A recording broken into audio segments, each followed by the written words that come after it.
want to be able to look back at life, in my opinion, and be able to say, man, I jumped, and I went for it.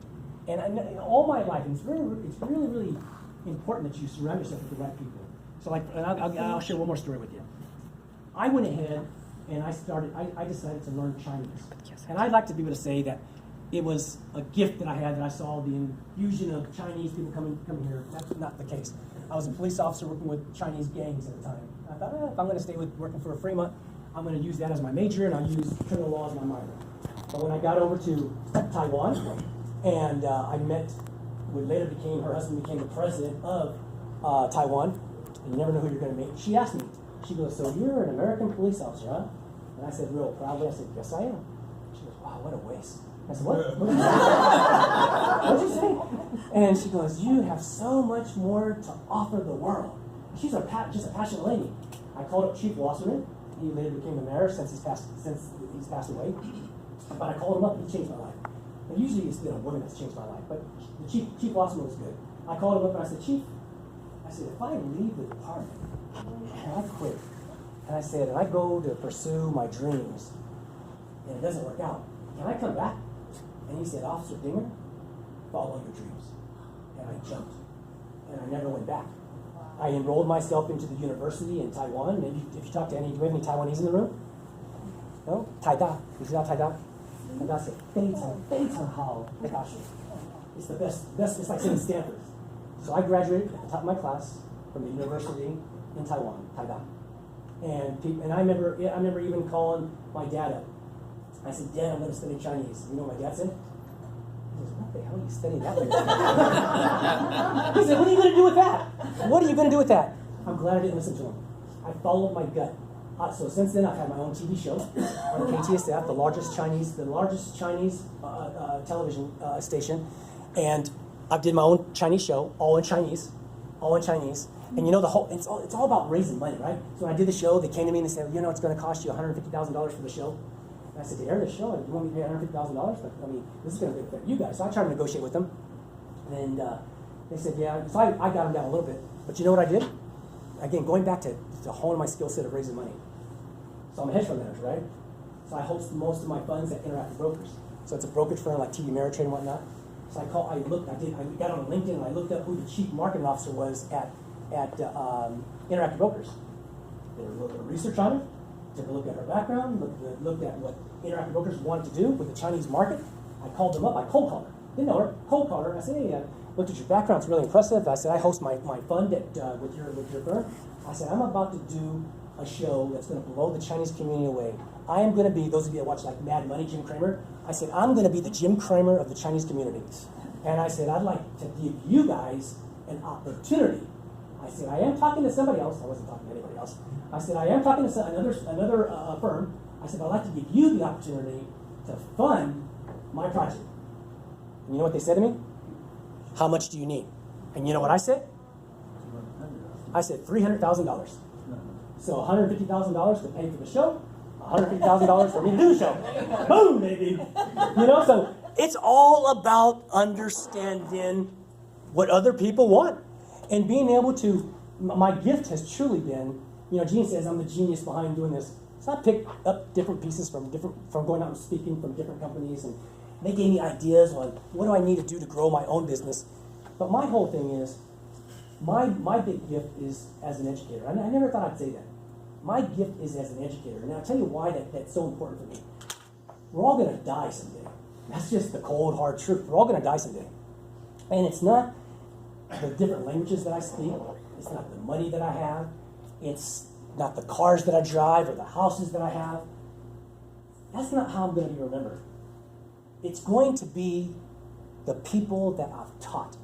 So that way, when you're sitting around the table talking to your grandchildren, and they say, Lucy, where'd you learn how to trade the markets to the downside and the markets down the 800 points and you're making money? Who taught you that? And my hope is that Lucy says, some crazy guy named Bruce Dinger, right? And my legacy goes on. I think about that because, just like everybody, we all have our own stories to tell. And I was, before my wife now, I was married before. I was married for 25 years. And you think to yourself, man, it's going to last forever. And she was a beautiful, beautiful Taiwanese girl. And Linda knew her. And she passed away at 42 years old. 42 years old, died in my arms of a brain aneurysm. She had an autoimmune, Lucy knew her too. She had a autoimmune disease, and she got Raynaud's arthritis, got mixed connective tissue disease, got lupus. All these nasty diseases just attacked her body. All these different diseases attacked her body. And then at the end, I remember it was on a Sunday night, boom, she reached for the back of her head, and it was a brain aneurysm. Boom, popped in her head and killed her. Died in my arms. So it left a huge impression on me, because I think to myself, you know, Vivian was a very, very private person. And I'm a very private individual as well. And you know, people go see me speak, and they see me do TV shows and podcasts and whatnot, but I'm really a very private, I'm not like my brother, I'm a very private individual. What's that mean? Yeah. Gene, you know everything about him before it's all over. Me, I hold things close to my vest, but I've learned to kind of share this. It's almost therapeutic for me. But I looked at Vivian and I thought to myself, man, when she passed away at 42, does anyone know? Does anyone care other than me? You know, and her whole thing was taking care of me, making sure that, you know, everything was done for me. It really was. And I just wanted something different for my life. I want it to be remembered. And I don't know why that's important to me. I can't tell you why. You know, and I have beautiful, beautiful children, but it's more, I want to be remembered in the world. I look at Steve Jobs and I say, well, he did it. Why can't I do it? You know, he talked about putting it in the universe. You take a look at, you know, Michael Jackson. They remember him as the king of pop. You take a look at Elvis Presley, the king of rock and roll. You know, you take a look at Bruce Lee, you know, the master of martial arts. They did something different. They were educators. Bruce Lee, he fought against the Chinese community to teach martial arts to Americans. And I think about that, and that made an impression on me. I thought, if being an educator that is going to change the world, change lives, and leave a legacy for me. And that's what I'm all about. So I work, and Linda knows this, I always say money doesn't sleep. But for me, it's just more than money. Money is, I always joke about that, but it's a byproduct. If you're out there changing lives, and you're out there helping the world, even as a residential redeveloper, when you walk into a community, I get a lot of off-market opportunities. And it's not just the connections I have, it's because people look at me differently. They look at me as uplifting their city, changing the face of their community. In Baltimore, they love me out there. I have relationships with the city, I have relationships with the mayor. It's all because I'm changing the face of the community. Taking these vacant homes that nobody wants and beautifying them, and giving other people a chance to live in a beautiful home. So this can be whatever you want. You can be a flipper. You can go out and fix a home up and flip it and make money, and you'll make money. There's nothing wrong with that. But if you really are looking at making a difference in the community, I truly believe that real estate investing, there's no better career than this. There's no better career than this. And it just takes knowing how to do it the right way and being able to surround yourself with the right people. And if you're not around the right people, then change your community. Seriously, change. I'm constantly trying to do. I'm constantly trying to uplift and go to the next level. You know, so it's just a matter of what you want to do. So I'm giving you an opportunity, and I appreciate you guys giving me the opportunity to speak before you. But I've never sold this thing for $997. Never. I've always sold it for the lowest I've ever sold it for is $10,000, and I go out and I speak, and it's a friend of mine that I'm speaking at their event, and I'll say I'll sell it for $10,000.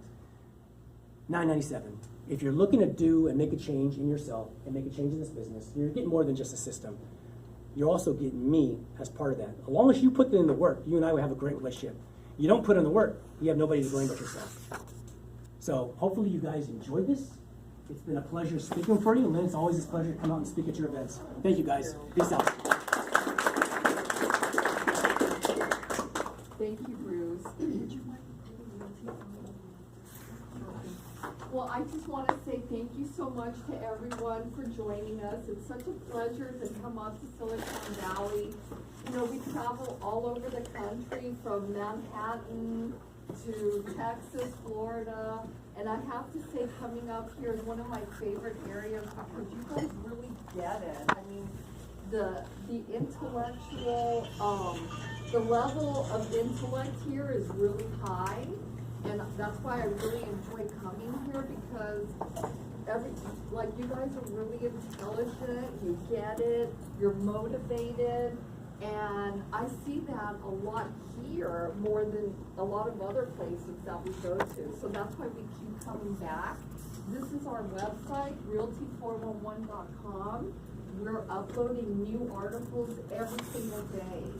So we have our magazine there. You can download it for free anytime. And you can download it, read it, print it out, study it. We do this for you because we really want to help you succeed. And, you know, I don't have to work. I'm at a point where I replace my income of media with rentals. We own rental properties. I've been a landlord for over 25 years.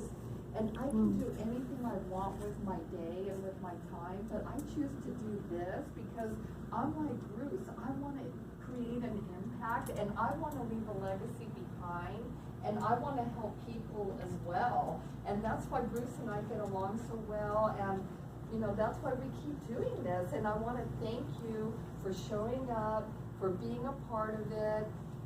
It's a Saturday, but you're here with us, and we truly appreciate you.